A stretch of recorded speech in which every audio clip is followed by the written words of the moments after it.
দীপুদাসের রক্ত হবে না গো ব্যর্থ, দীপুদাসের রক্ত হবে না গো ব্যর্থ, দীপুদাসের রক্ত হবে না গো ব্যর্থ। ইউনূসের গালে গালে জুতা মারো তালে তালে, ইউনূসের গালে গালে জুতা মারো তালে তালে, ইউনূসের গালে গালে জুতা মারো তালে তালে, ইউনূসের গালে গালে জুতা মারো তালে তালে। দীপুদাসের রক্ত হবে না গো ব্যর্থ, দীপুদাসের রক্ত হবে না গো ব্যর্থ। রক্তের বদলে রক্ত চাই, সন্ত্রাসবাদী মারতে চাই, মারতে চাই, মারতে চাই। রক্তের বদলে রক্ত চাই, সন্ত্রাসবাদী মারতে চাই, মারতে চাই, মারতে চাই। রক্তের বদলে রক্ত চাই, সন্ত্রাসবাদী মারতে চাই, মারতে চাই, মারতে চাই। ইউনূসের গালে গালে জুতা মারো তালে তালে, ইউনূসের গালে গালে জুতা মারো তালে তালে, ইউনূসের গালে গালে জুতা মারো তালে তালে। জাহাদিরা হুঁশিয়ার, হুঁশিয়ার, হুঁশিয়ার। মৌলবাদীরা হুঁশিয়ার, হুঁশিয়ার, হুঁশিয়ার। জাহাদিরা হুঁশিয়ার, হুঁশিয়ার, হুঁশিয়ার। মৌলবাদীরা হুঁশিয়ার, হুঁশিয়ার, হুঁশিয়ার।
আমরা আজকে বিশ্ব হিন্দু পরিষদ এবং বজরং দলের ডাকে বাংলাদেশে যে দীপুদাসের যে হত্যা করা হয়েছে, জ্বলন্ত আগুন লাগিয়ে দিয়েছে এবং অন্যান্য হিন্দু সমাজের উপরে যেভাবে অকৃত্য অত্যাচার করছে সেটার প্রতিবাদে আমরা আজকে এই র্যালিটা আমরা করেছি।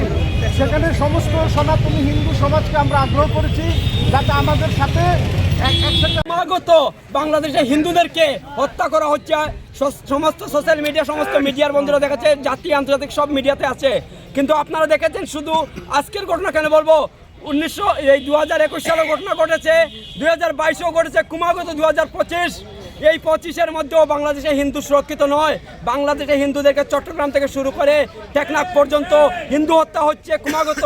কিন্তু তার সর্বশেষে বলতে পারি 2-3 দিন আগে যে ঘটনা ঘটলো, ন্যাক্কারজনক ঘটনা, সেটা হচ্ছে গিয়া নোয়াখালী ডিস্ট্রিক্টের ভালুকা উপজেলায় দীপুদাসকে হত্যা করা হয়েছে নিঃসঙ্গভাবে। তার একটাই উক্তি দেওয়া হয়েছে কি, ধর্ম অবমাননা করা হয়েছে।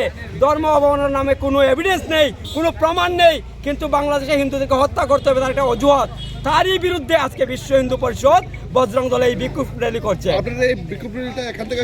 আমরা আপনারা জানেন গত শেখ হাসিনা গভর্নমেন্ট ফল করার পরে আমাদের প্রতিবেশী দেশ বাংলাদেশে যে হিন্দুদের উপর অকৃত্য অত্যাচার চলছে এবং আমাদের যে ইসকনের যে প্রভু আছেন ওই প্রভুকে আজ পর্যন্ত জামিন দেওয়া হয়নি।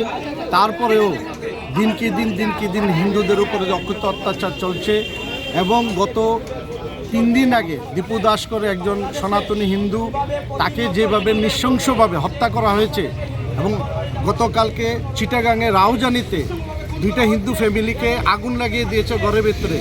তারা পিছন দিকে দরজা খুলে কোনো রকমে প্রাণ বাঁচিয়েছে। আজকে আরও ঘটনা হয়েছে মৌলভীবাজার এবং সিলেটে।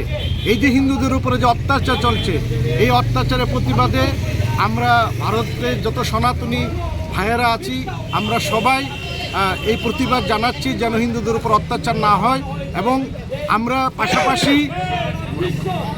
গভর্নমেন্ট অফ ইন্ডিয়াকেও আমরা জানাচ্ছি, দাবি রাখছি যেন এই ব্যাপারটা খুব শক্তভাবে হ্যান্ডেল করে। কারণ আপনারা জানেন গত 3 দিন আগে আমাদের সংঘের যে চিফ আমাদের মোহন বকবুজি বলেছেন যে গভর্নমেন্ট অফ ইন্ডিয়াকে বাংলাদেশে হিন্দুদের রক্ষা করার জন্য কোনো স্টেপ নেওয়া দরকার। এবং আমরা আবারও জানাচ্ছি যে যদি হিন্দুরা আসতে চায়, হিন্দুদেরকে একটা সেফ প্যাসেজ দেওয়া উচিত। বিশ্ব হিন্দু পরিষদের দাবি সেটাই থাকবে। এই ব্যাপারে সমস্ত সনাতনী সমাজকে একত্রিত করার জন্য আজকে আমাদের এই র্যালি।